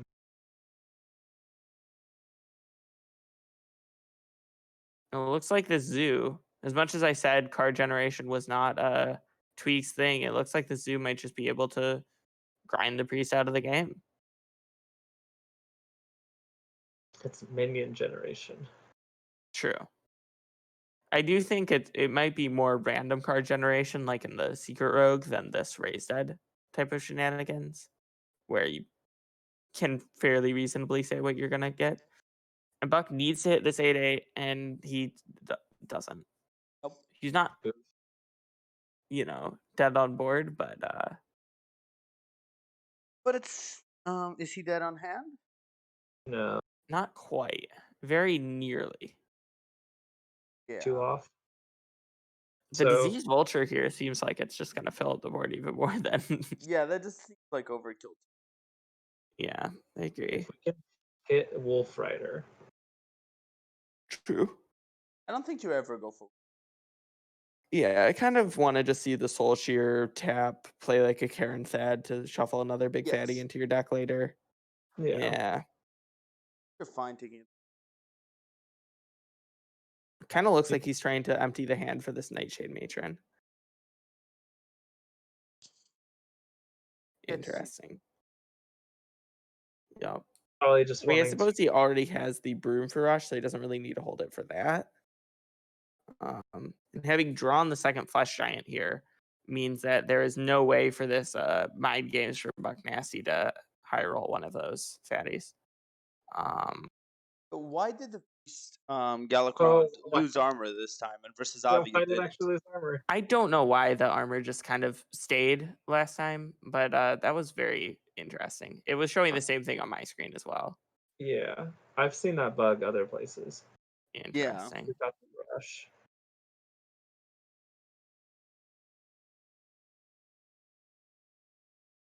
And that is one. Nope, that's game, right? Yeah, with the broom. Should be. Well, yeah. Broom. Yeah, you can You got tons of sheer. ways. Soul Shear Broom when Yeah. As long as the Soulfire can go face and the 2/4 get some extra damage dealt to it, we're in business. Yeah. I mean, Gonna kill it with a Voidwalker with the broom, showing off that it gives your other minions rush as well as having rush itself. style point. Something like that. and does not fatigue. Yeah. And Zoo Tweeg, is as a the skillful win. Zoo player, only discards Hand of Gul'dan off his Soulfires if he has at least 3 cards in deck. He knows what he's doing. Yeah. That's just the strategic mind of Tweeg there for you. Sense to me. Zoo is not totally out of the game yet. That's what I'm feeling right now.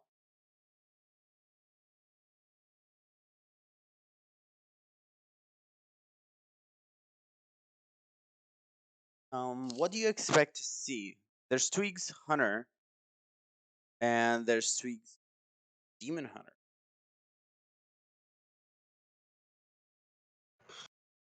I don't know. Either aggro Demon Hunter or aggro Hunter. Interesting aggro Hunter or aggro Demon Hunter list for Tweeg. He plays somehow of a hybrid between Soul and just aggro by playing Marrow Slicer and 5 mana 5/5 game fine of attack.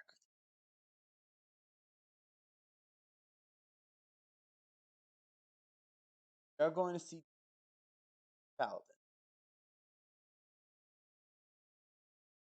Always roll Ruffa. Roll Ruffa. Okay. Also a really good hand for not Berserk. There, But BuckNasty.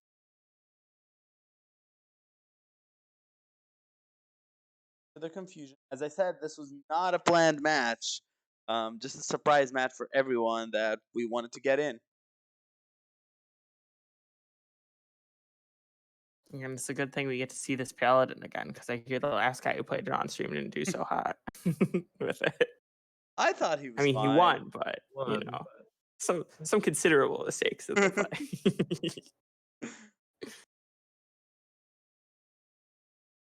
It'll be interesting to see if Tweeg decides to clear this 1/4 at all. It looks like he's going to have some extra attack on his weapon, or if that attack will just all go face and he'll choose to ignore this.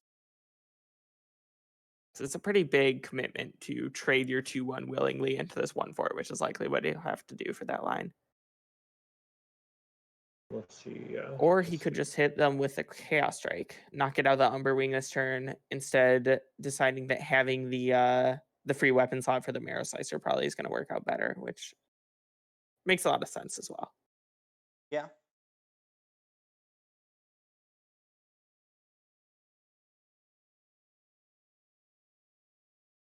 Is it Vroom Vroom? Really good. Are we? I mean, I just can't get over this Grimscale Murloc synergy. Oh my god! Speak of the devil. What were you even talking about here? That's he's just Tweeg. All right. That might actually be enough to close the game. Sorry, did somebody say this was Libram Paladin? I'm pretty sure I heard Murloc Paladin. It's a hybrid. Murloc Paladin. What is this?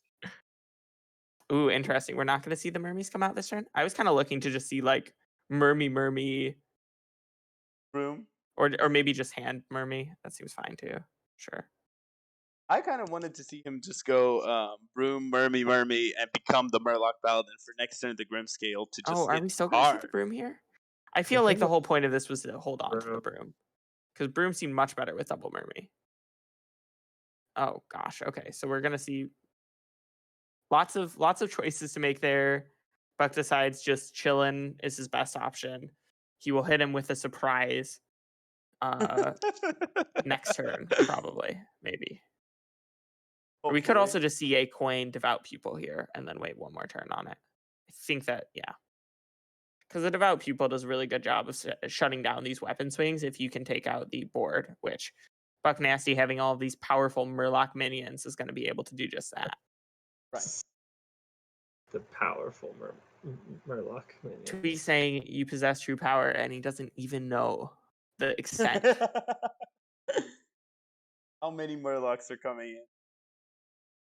So Tweeg kind of having to hit a Hail Mary on this mana feeder to find a way to clear off this Divine Shield, or else he's going to be in a lot of trouble. Yeah. This is exactly why Buck got this minion down, is it just does so much into this Marrow Slicer. Yeah.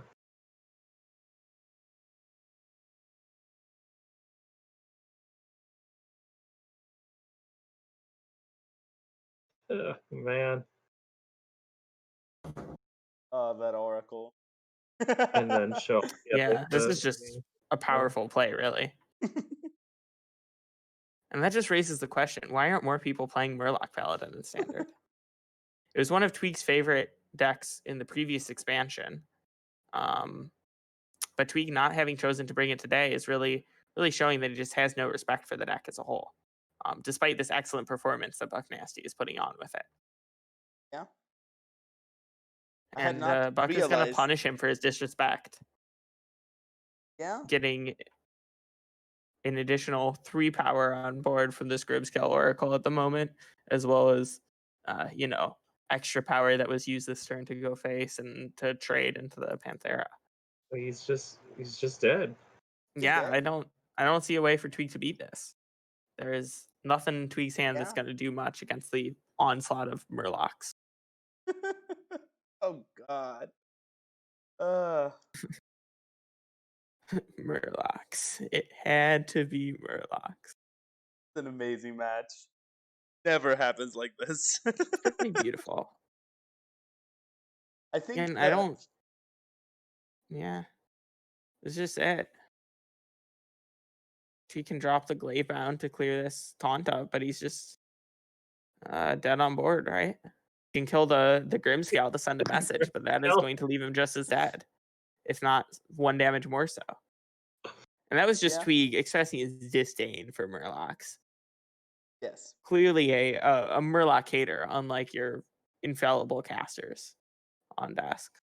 We're all proud of Murlocs and everything they've done.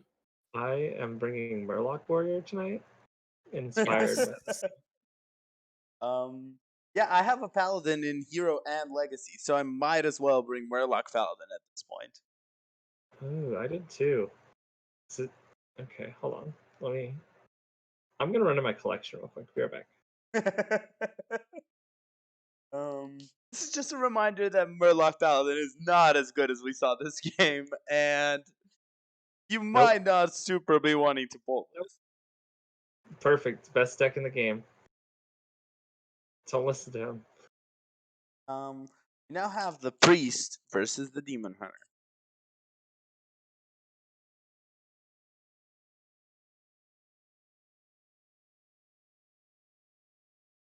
We're keeping the ones.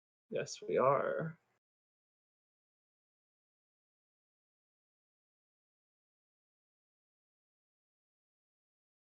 That was fast. I didn't see the other choices. Is there anything else worth considering? There was a Nixia and something. I don't think you. Nope. Anything like that. Yeah, okay.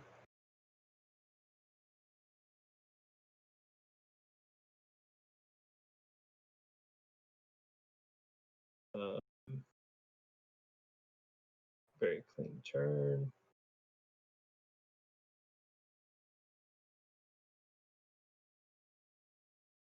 Way to kill this ethic.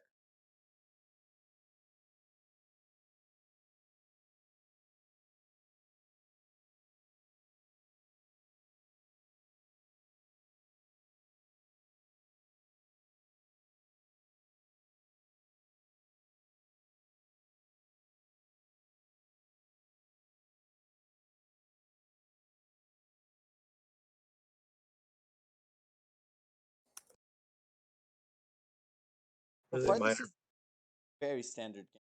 Go ahead. Really minor, but I think you want to Chaos Strike before you play the Spear Jailer, just to make sure you keep as many shards in your deck for next Yeah. turn. Yeah.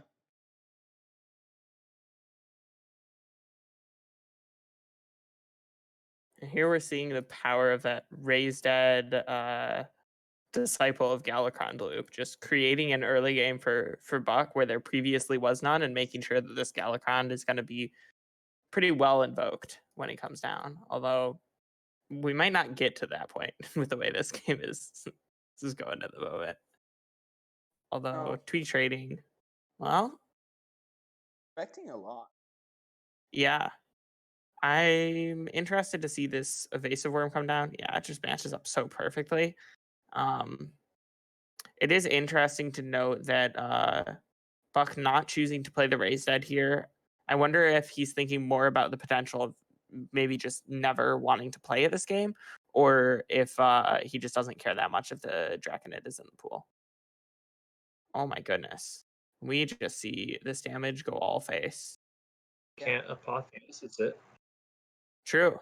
It is, in fact, not targetable by spells or hero powers of any player. Well, and that one's not either, but it's also pretty good here. Yeah. So Buck not quite scared enough to feel like going for the renew on his face here, which with the convincing infiltrator, he's definitely less required to do that, I suppose. I suspect we will see this Glavebound. Really, just none of this is good. No matter what he does here, the convincing infiltrator is just going to make sure the whole board gets cleaned up next turn. Yeah.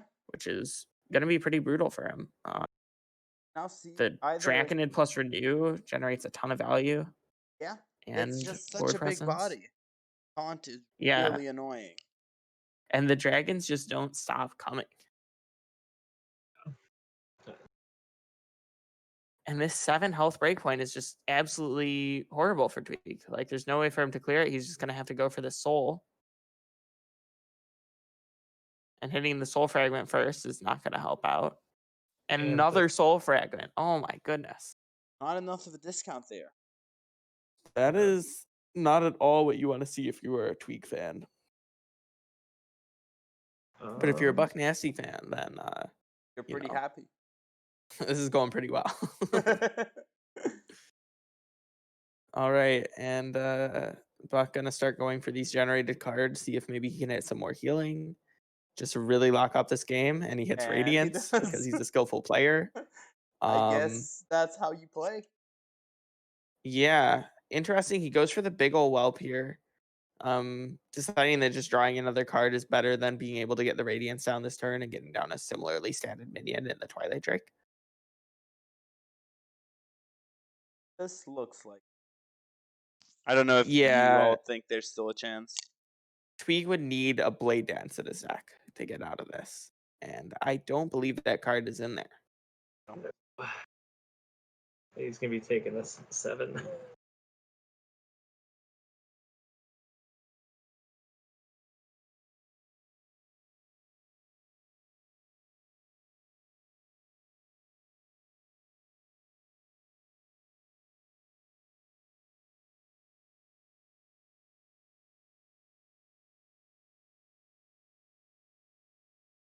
I mean, at this point, it feels like it's just however you want to get rid of this board. Yeah. Or you just, yeah, second Soul Mirror.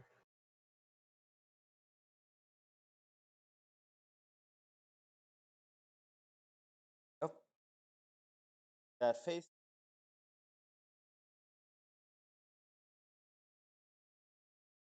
Feels like there is nothing that can be done at this point.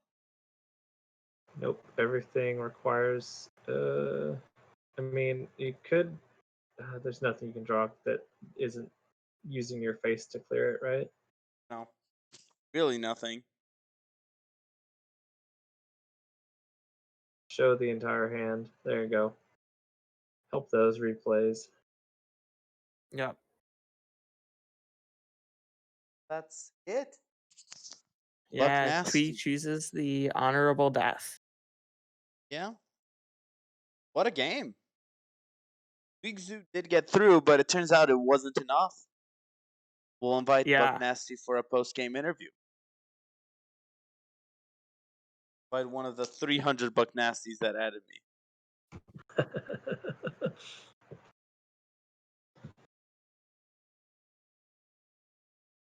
Really, I got 119 friend requests. And I accepted one, and now I have like 200 BuckNasties in my list. Blizzard, fix your game.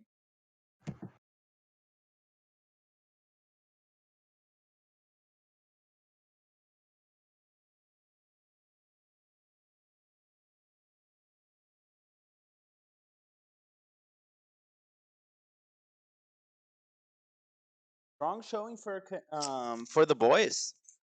As an ex for the boys player, how does this match make you feel? Very, very happy. Like Diamond says, this is the strongest for the boys. I am in the Discord. I help with some of the prep whenever people are busy. So it's really fun to watch them. Just doing really well. Yeah. Yeah, I think this is the strongest for the boys has quite a while, and I do think you're an insane player base, and you would be bumping the team even higher. But I get not wanting to play every single series. Yeah. Mhm. I was just gonna play 2, and then I got asked to play in a wild team that I couldn't refuse. So I'm playing 3 again. Yeah, we've gotten Diamond really pulled in a decent number of new players as well as the core players that he's known from the past, and I think the new players are some pretty good new players, so it's helped a lot. Oh yeah, yeah. I think he picked up Fasho, and Fasho goes, "Hey, I know this guy Buck, who is just absolutely insane." And Any just it any felt of like you every has Buck decision point. in your friends list? I don't think I actually have him as friend on Discord, but I will go ahead and add him. Okay, Yeah, because and it's he's got handful. German Shep on the team too, who's somebody who Yeah. has had a lot of kind of similar type of tournament experience, I guess, from Aspirant. Yes. The every week submission, and he did very well in Aspirant last season. So I think that's another good person to have in this type of format. It's basically the exact same competitive format. So having somebody come in who is new to THL but not new to the format is definitely gonna help them adapt as well. Right. Yeah. All right. I'm adding a Buck now. Awesome.